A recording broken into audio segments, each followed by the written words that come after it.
In today's video, I'm going to teach you how to enable Steam settings, especially when you can't seem to access them. Whether you're a seasoned gamer or new to the Steam platform, finding yourself locked out of your settings can be pretty frustrating. But don't worry, I'm here to walk you through this process step by step. First, let's begin by opening your Steam app. If you don't have it open already, locate the app on your device and give it a click. Once you're in, you'll need to log into your Steam account. To do this, click on the login option, which will prompt you to enter your account name and your password. It's important to input these details correctly to access all the features of Steam. After entering your credentials, go ahead and click on the sign in button.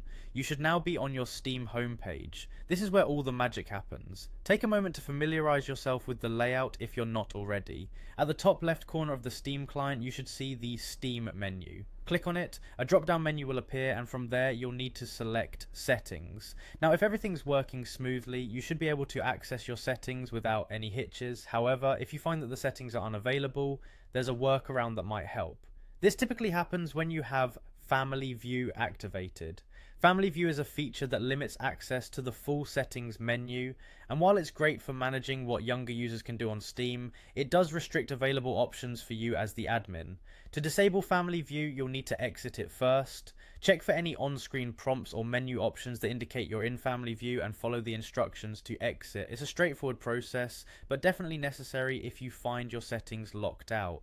Remember, Family View often works behind the scenes, so be sure you've completely exited. If you're still facing issues accessing the settings, don't hesitate to try restarting the Steam client. A simple restart can sometimes resolve mysterious glitches or bugs that prevent parts of the program from functioning properly. It's quick, it's easy, and often resolves these kinds of problems without any additional effort required. And that wraps up our tutorial today. These steps should help you regain access to your Steam settings so you can tailor your gaming experience precisely to your needs. I hope you found this guide helpful. If so, feel free to share with other Steam users you know who might run into this issue. Thanks for watching, and happy gaming.